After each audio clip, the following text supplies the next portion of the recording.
There was a taxi driver named Michael who worked the night shift in the city. One cold evening, he picked up a well-dressed passenger near the business district downtown. "Good evening, sir. Where are we headed?" "Take me to the Grand Hotel, please, and hurry. I have a meeting." Michael drove through the rainy streets while the passenger made phone calls in the back seat. "Yes, the contract is worth $2 million.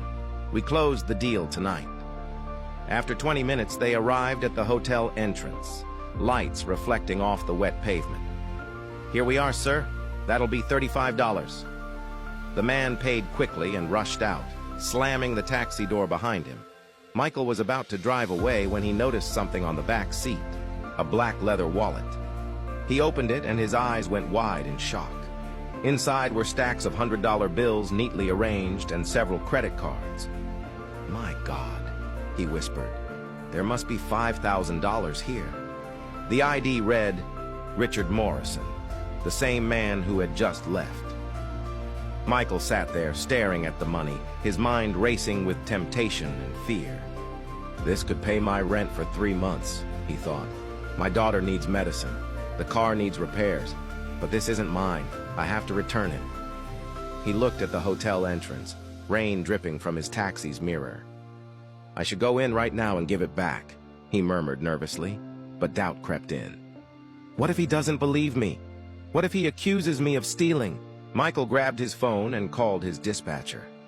"Gloria, I found a passenger's wallet with a lot of money inside." "How much money?" Gloria asked. "About $5,000, he replied quietly. Gloria hesitated. "Michael, between you and me, just keep it. He'll never notice it's gone. Rich people lose money all the time. Think about your daughter. This could really help you right now." Michael shook his head. "I don't know, Gloria. It doesn't feel right." "Look," she said, "if you return it, he'll just say thanks and walk away. No reward, no gratitude. But that money could change your life." Michael closed his eyes and took a deep breath. "No," he said firmly. "I'm going to return it. It's the right thing to do." "You're making a mistake, Michael." "Maybe," he replied softly. "But it's my mistake to make." He parked his taxi and walked into the Grand Hotel lobby, water dripping from his coat as the doorman stared. The receptionist looked at him suspiciously. "Can I help you, sir?" "I need to speak with Mr. Richard Morrison. He left his wallet in my taxi," Michael explained. She picked up the phone. "Mr. Morrison, there's a taxi driver here. He says you left your wallet." She hung up. "He'll be right down," she said coldly. Minutes later, Richard Morrison appeared, adjusting his tie, looking annoyed and impatient. "You have my wallet?" "Yes, sir," Michael said. "You left it in my taxi. Everything is inside." Richard grabbed it and immediately began counting the cash carefully, bill by bill. "Nothing is missing," he said. "No, sir," Michael replied. "I didn't touch anything." Richard stared at him coldly. "How do I know you didn't take some already?" Michael felt his chest tighten. "Sir, I promise I didn't. I came straight here to return it."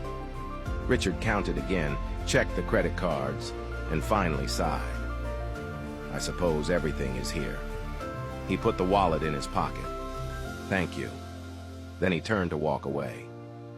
Michael stood there in disbelief. "That's it? Not even a small reward?" Richard stopped and turned around slowly. "You want a reward for returning something that wasn't yours in the first place? You should be grateful I'm not calling the police to check your story." Michael swallowed hard, anger rising in his throat. "Sir, I have a sick daughter and bills to pay. I could have kept that money and you'd never have found me. But I chose to do the right thing." "That's your problem, not mine," Richard said coldly. "Now leave before I call security." Michael walked out of the hotel into the rain, his hands trembling as he reached his taxi. He sat behind the wheel and whispered to himself, "I did the right thing. That's what matters." But deep inside, he wondered if honesty was really worth it. What Michael didn't know was that someone had been watching everything, and his life was about to change in a way he never expected. If you want to see what happens next, follow the page and wait for part 2.